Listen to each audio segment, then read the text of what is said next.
Well, you see, I suffered this concussion. I went to the hospital and they saw me. I could not walk. I walked, when I say walked, I was practically carried in by my mother and my wife into the emergency room that day. They asked me to sign my name to some papers.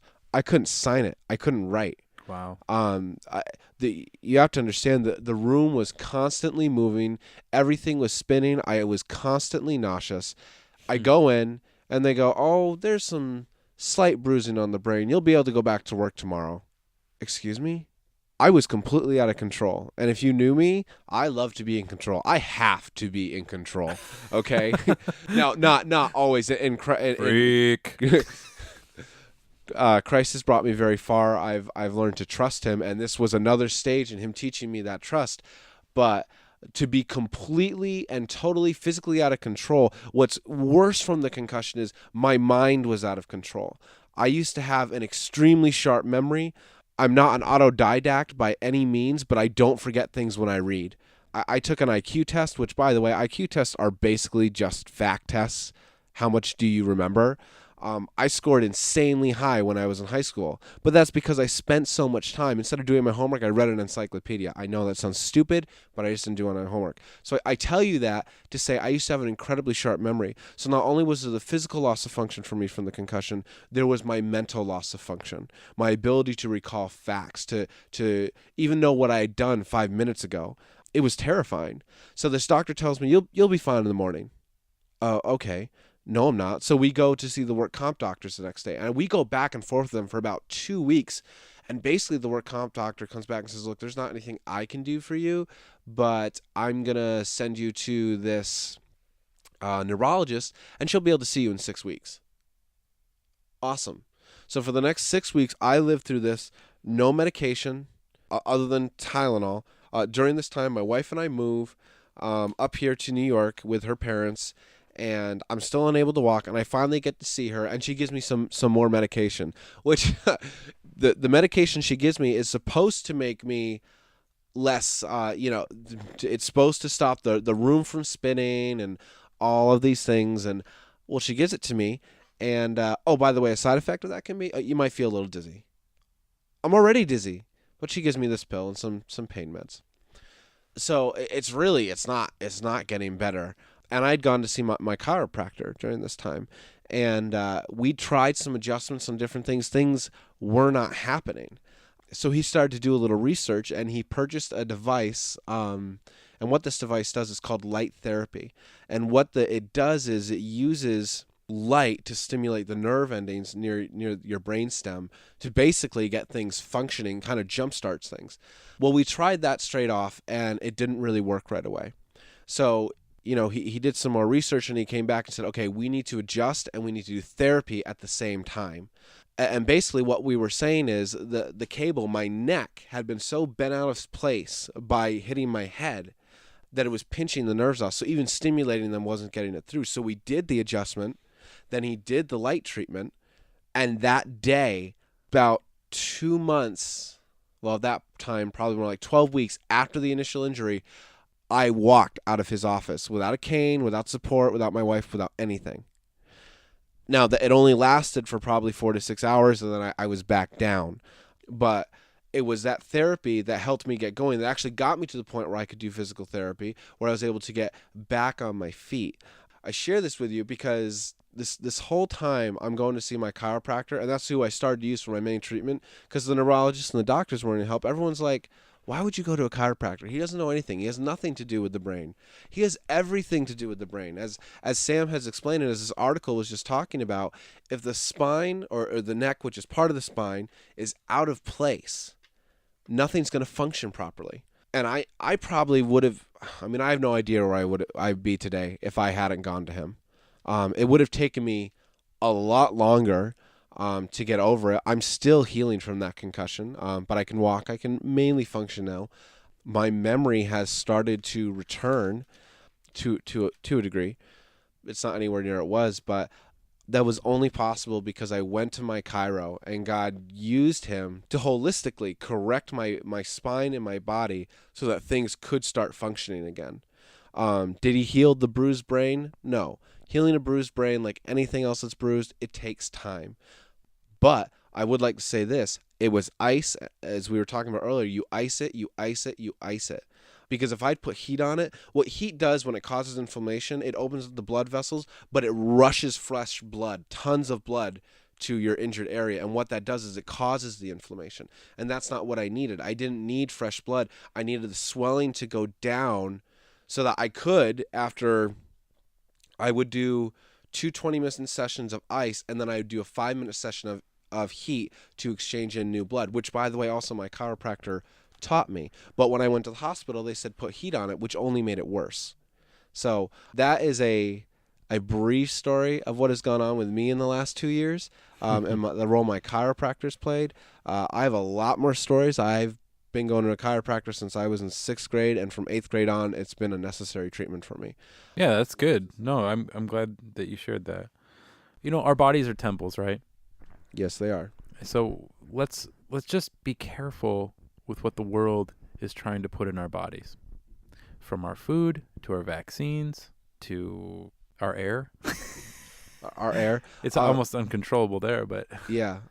Not to go the route of quoting Kent Hovind for the umpteenth time here, but he has a video out on, you can just find it on YouTube, but it's called The Bible and Health.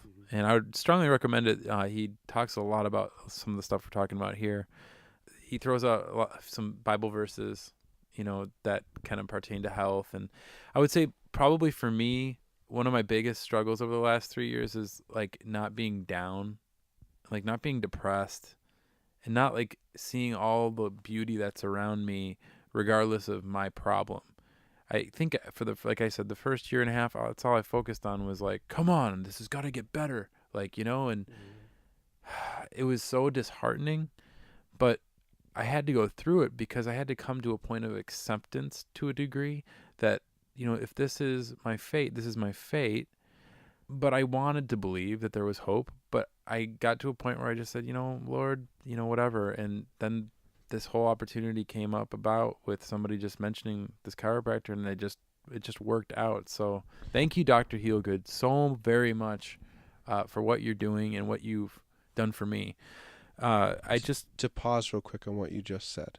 If you're going through an injury or an illness right now, and you're at that point, and you are a believer, and if you're not, if you have questions and you're listening to this about God and everything that we've talked about, if you've been following the show, feel free to email us. I mean, I'll set up a Skype conversation and I'll talk with you guys about this. I'll answer any questions by email, Absolutely. Skype, anything that you have. But if you are going through this right now, and it is hard, I mean, like I said, I was completely out of control. Sam couldn't do so many things. Sam loves to run. I mean, he talks about this all the time, and he couldn't do it anymore. And when you're going through that, it's frightening. It really is.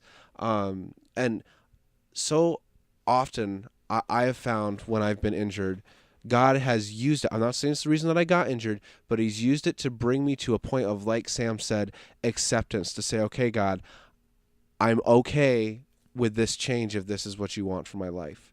And I'm not going to promise that he's going to bring complete healing, to you, but God does want you to be healthy. And he's laid out a plan for that in his word. But he doesn't want you to keep going into a negative direction, right, where you continue to be unhealthy and where you cause more problems than you already have. Mm-hmm. So maybe, if nothing else, God's saying, hey, Sam, wake up. Stop what you're doing. Obviously, what I did was an injury that was really stupid, but there are more complex cases that have to do with our food. And I'm actually starting to find that, and I think I mentioned that in the interview with him, there are certain things like my circulation and different things that I deal with that are affected by what I eat. So be careful with what you eat. What I did want to say in reference to what Dan said about, your attitude, I just want to leave you with this verse. Proverbs 17:22. Okay, I'm going KJV on you guys. Sorry. Dun, dun, dun. A merry heart doeth good like a medicine, but a broken spirit drieth the bones. To add a little bit to that, a lot of times we as Christians, we think that what happens here in the physical world is affecting the spiritual world and what God has for us. It's actually the opposite way around. what you're feeling, what's happening in the spiritual world is affecting what's going on here in the physical world. The physical world is a reaction to the spiritual. So like the verse said, if you are merry of heart, it's like medicine to the soul. It's easier to heal. It's easier to get better. But if you're broken in spirit, if you're depressed and down, it's really hard to want to get up in the morning, to want to seek out help, because you're reaching a point where it's just like, I just give up. Mm-hmm. You know, I'm tired. I'm worn out. I'm sick of this. And that's not helping yourself. And that's not to say that, you know, you're not going to have those downer days and that there's anything wrong with being depressed. I understand. I've been there with an injury. Sam's been there with an injury. It's rough. But turn your mind back to the things of God and reflect on everything that he has given you and that he has blessed you with. And you're going to find it's going to be a lot easier to carry throughout each day by day, step by step. It's not going to be you do this one day and it's sunny skies out from here. But day by day, remembering what God has given you, what God has blessed you with, it'll get better, easier, little bit by little bit every day. Absolutely. So, guys, I know we've done quite the number on the amount of time we've spent on our intro and outro this time, but, you know, it was kind of a shorter interview compared to some of our other ones, and we figured we'd like to kind of talk a little bit more. We don't do that too much. So, thanks so much for listening, and you know, we just appreciate all of you guys coming to our website, downloading our episodes. If you found us on YouTube, if you found us on Facebook, if you found us on Twitter, whatever. I mean, we just really appreciate any of you guys and all of you guys out there. Yeah. And to wrap up again, I just want to reiterate, if you're out there, believer or not believer, you have any questions, please feel free to email us. We're very open, guys. We're nobodies, so we are more than willing to talk to any of you to help you try and answer any of your questions. And if we don't know the answers, we're going to help you find them. I promise you that, and point you towards the people who are going to be able to help you. So I think that wraps us up. Definitely, you've heard enough of us, and I hope you enjoyed listening to a chiropractic biophysics practicer. There you go, doctor, so to speak. So I guess that's what left from here is just to say, remember everyone, don't buy into what the world is selling. Oh yeah. Thank you for listening to God's Property Radio. We thank you for your prayers and support. Until next time, don't buy into what the world's selling.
Workers' compensation insurance carrier in the United States of America pays for chiropractic. Medicare pays for it. Did they decide to do that voluntarily, or did you ram laws through the state legislatures to get them to do it? When we get to the political power and American Medical Association, we'll talk about that. You didn't answer the question. Did they do it voluntarily? Well, of course not. They don't do anything voluntarily.